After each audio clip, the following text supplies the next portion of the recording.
Hello everybody and welcome back to yet another tutorial. Before I start, I want to wish everybody a happy new year. 2020 has been rough on us, but let's approach 2021 as a sort of comeback year. Let's really make this the best one yet, and I wish you all the success, all the health possible, and yeah, let's kick off 2021 with a very highly requested tutorial. First of all, thank you so much for all the positive feedback you've given me. It really means a lot, and I'm so happy that so many of you are interested in how I edit my videos, how I use certain techniques. And today I'm going to show you how I edit a Sharingan, much like this. So as you can see, it's a super cool effect, and it is really easy to do. Once you have the basics down, you can edit that Sharingan eye into anything, and you can use whatever you want. You don't only need to stick to Sharingans. You can do like whatever. You can do Rinigans, you can do Sage eyes, but I'm gonna show you the technique I use, and all you need is After Effects. Everything else is free. You don't need any plugins or whatever, and it's really easy and straightforward. So let's jump right in.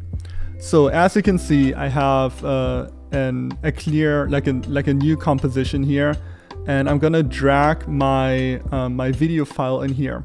So what is important for the video file is that the Sharingan eye works best if you look straight into the camera, because you know the image I'm using is flat.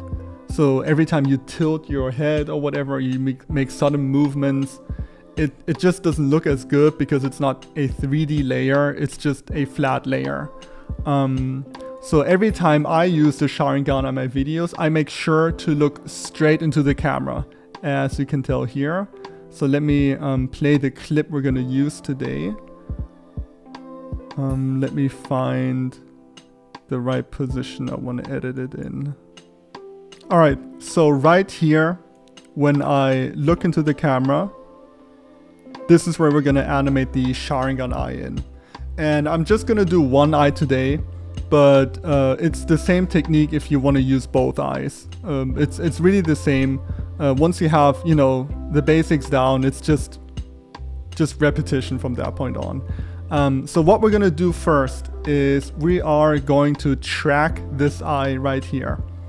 And for that to happen, we go to the point right where I look into the camera.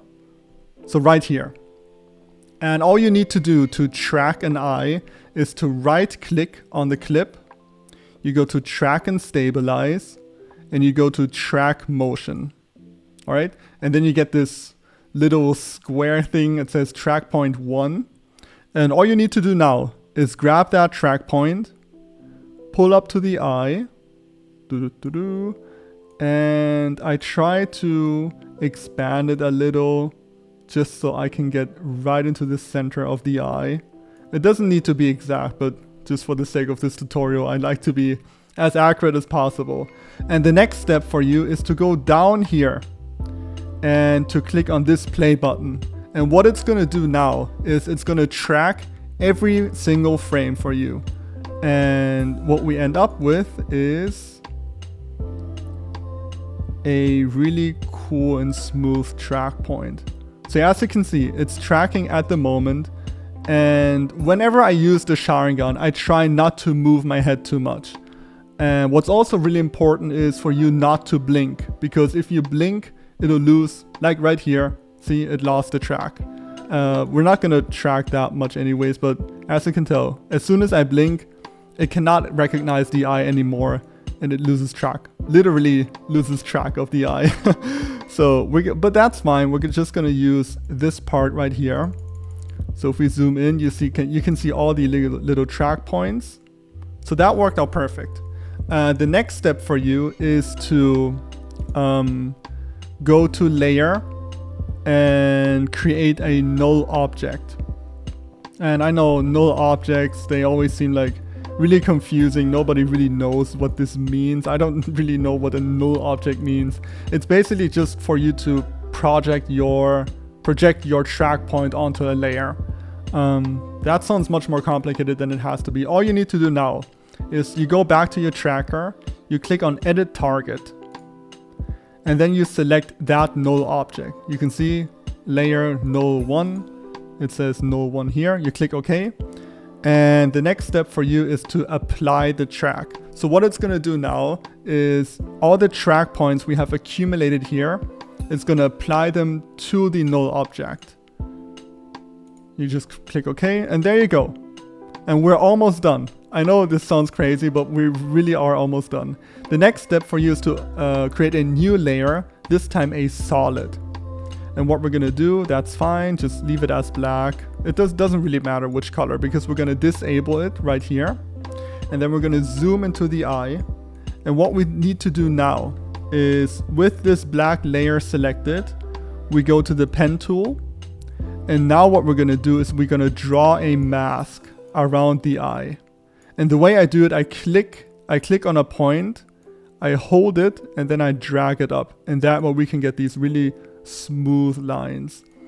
And all you want to do is you try to be as accurate as possible. It doesn't need to be exact, but the more accurate you can be, the better it'll look.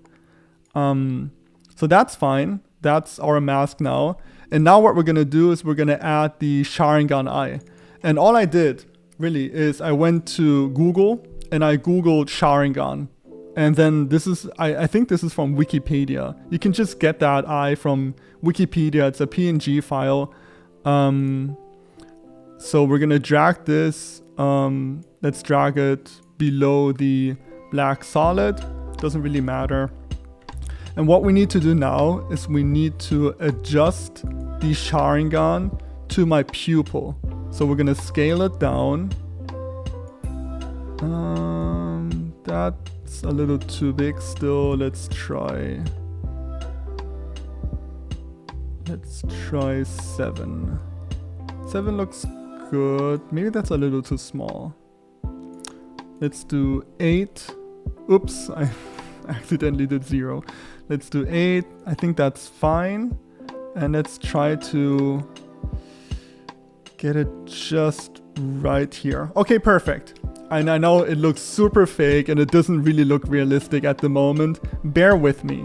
The next step is for you to click on the Sharingan layer, go to track matte right here. So it says mode, ignore that. Just go to track matte where it says none, and then select the alpha matte black solid 1. So what it's gonna do now is it's gonna apply the mask we drew around the eye before. And as you can tell, it looks much better now. Now it's basically using the mask right here. And it's just fitting right into the mask. But it still looks a little fake, right? It doesn't look really realistic. So what we need to do next is we go to the black solid. We open the menu, we go to mask. So that's the mask we drew before. We open the adjustments right here. And what we want to do is we want to lower the mask expansion. And what that is going to do, basically it's going to shrink the mask right here. As you can see, if I lower it, the Sharingan becomes smaller until it just disappears. We don't want it to disappear. We just want to shrink it a little. And then for it to get this realistic look, we're going to increase the mask feather. So if we increase it right here, you can tell it looks much smoother now. You can see like it you know, goes across the mask right here. We don't want that. So maybe we can lower this a little, increase that. Just play around with it, just get the right look. This looks much more demonic. I think this is much more realistic right here. And we're almost done. The last step for you is to grab this parent link, this little swirl. And what you need to do now is parent that to the null object. So if you remember, we projected all the track points onto the null object right here. Now what we want to do is we want to parent the black solid and the Sharingan layer to the null object, both of them. And now if you just play this out, it fits right into the eye. And it does every single movement with the eye.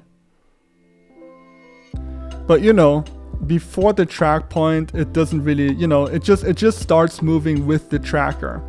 So what I like to do, and what I think is a really cool effect, is to make the Sharingan appear. And for that to happen, I like to go to the Sharingan layer, and I like to, you know, keyframe the opacity. So the first point will be 0. See, it's disappeared. And I'm starting at the first point of the tracker. And then we're gonna move ahead, let's say, I don't know, like right here. Let's go here. It just depends on what you want, and let's make it appear. And this way, if we play it out right now from the very start,